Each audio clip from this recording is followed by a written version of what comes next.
A synonym. Un sinónimo. Give me a synonym of it. Dame un sinónimo de...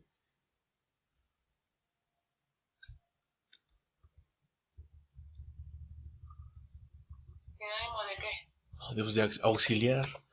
Te estás ahogando y en lugar de decir auxílienme, ¿qué dices? Ayuda. Ajá. Entonces, en realidad, lo único que hace el auxiliar en este caso, pues es eso, es ayudar a cumplir con la primera cosa que platicamos, que era el orden, ¿no? ¿Por qué? Porque todo lo que querramos decir, pues necesita una estructura, un orden, una manera de decir las cosas. Ajá. Entonces, el auxiliar es eso, es una palabra o son palabras que te ayudan, ¿sale? A colocarse en el lugar que corresponde dentro de la estructura. Ajá. ¿Sí?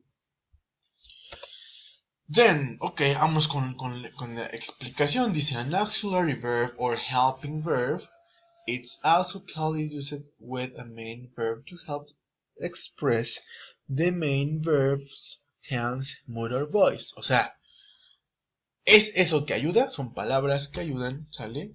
En este caso palabras me refiero a verbos, son verbos que ayudan, uno, a colocarse en el lugar que necesitan para que se cumpla con la estructura, y dos, ¿sale? Para darle sentido a lo que queremos decir. Ajá.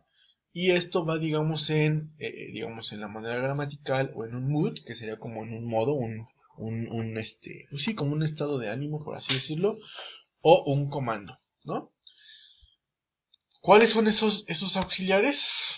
Bueno, pues dijimos que son verbos. Like do. To do is a verb.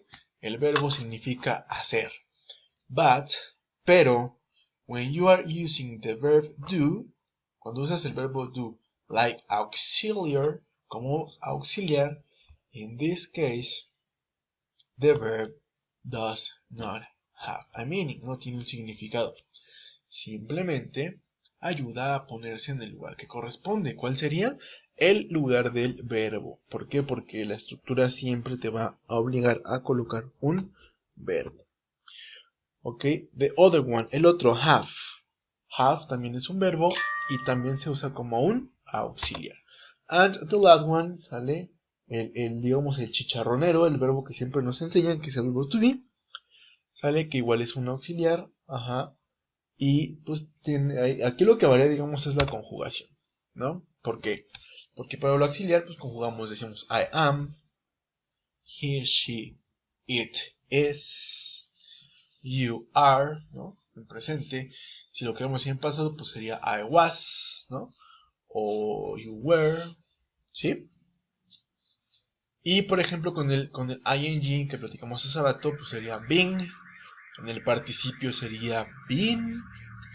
Ajá, en el pasado participio, y en el futuro pues sería, digamos, simplemente el verbo be, pero le agregas el auxiliar will y sería will be. Lo mismo pasa con have, ¿no? Has, por ejemplo, he, she o it. Has. En pasado sería had. En ing sería having. Y en futuro sería will have. Y lo mismo pasa con do. Do en este caso es irregular, dijimos. Entonces diríamos he, she, it, does. ¿Por qué dos? ¿Alguien sabe por qué se pone dos? ¿Por qué la ES? Tercera persona. Perfecto, porque es tercera persona. Did and will do. Así es como se utilizan, digamos, a grosso modo los auxiliares. Entonces, ¿siguen siendo verbos? Sí, pero en este caso tienen una función. Es decir, tienen que colocarse en el lugar que corresponde de la estructura para que la estructura se siga respetando y entonces pueda tener sentido. Entonces, retomando, ahora sí, there is y there are. It's used to know if something exists or not. ¿Sale? Se usa para saber si algo existe, por así decirlo, o no existe. Y aquí hay ejemplos, dice, there is a fly in my soup. Hay una mosca en mi sopa. There is, en este caso usamos is porque es singular. Sale solamente es una mosca. There is a fly in my soup.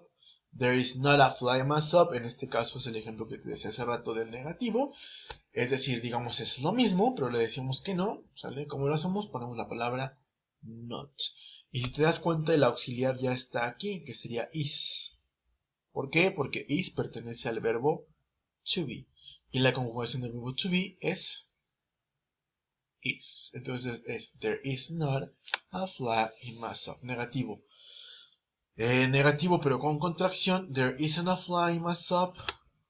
Y en pregunta sale, es lo mismo pero al revés. Es decir, primero ponemos el verbo, sale, y después va el sujeto. En este caso nuestro verbo, dijimos que era el auxiliar is, que pertenece al verbo to be, sería primero is.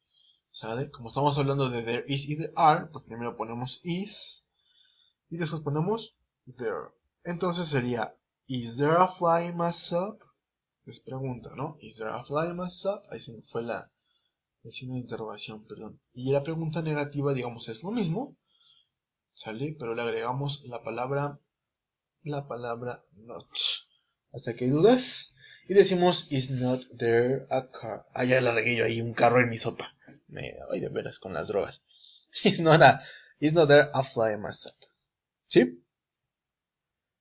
¿Tienen dudas o no tienen dudas? No.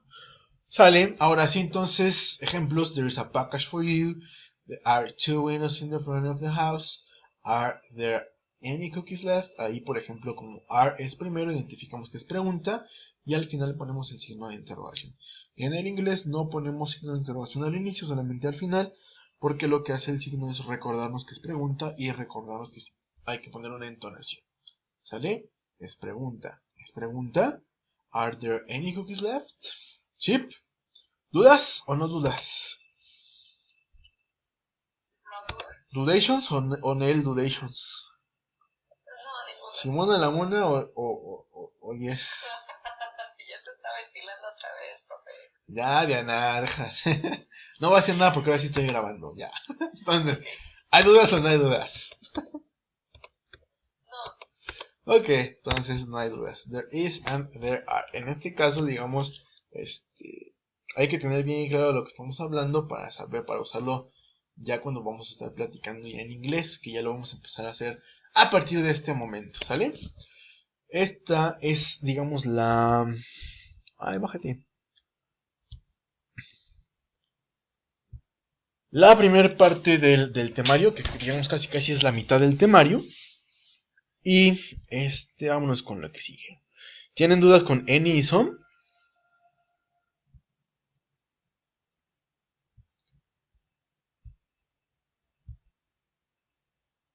No escucho. Bueno, voy a suponer que no, porque no me dicen nada. No, ya sé, ¿tienen dudas? Lo de any y some viene siendo algo también como lo contable y lo incontable, ¿no? Ajá. ¿Qué más? Tiene excepciones. ¿Te acuerdas de las excepciones? No. Ok, vamos a verlo rapidísimo, ¿va? Okay. Rapidísimo, ahí está tu orden esquemático de clase, para que si tienes alguna duda, pues de una vez me lo digas. En este caso, si te das cuenta, pues ya vimos todo esto, solamente ver en ISOM. Y pues vamos a darle, que es mole yo ya. No se ve nada. Ah, no, perdóname, es que se me fue la onda, discúlpame. Es que como tengo la grabación aquí en la computadora, por alguna razón desgraciadamente supuse que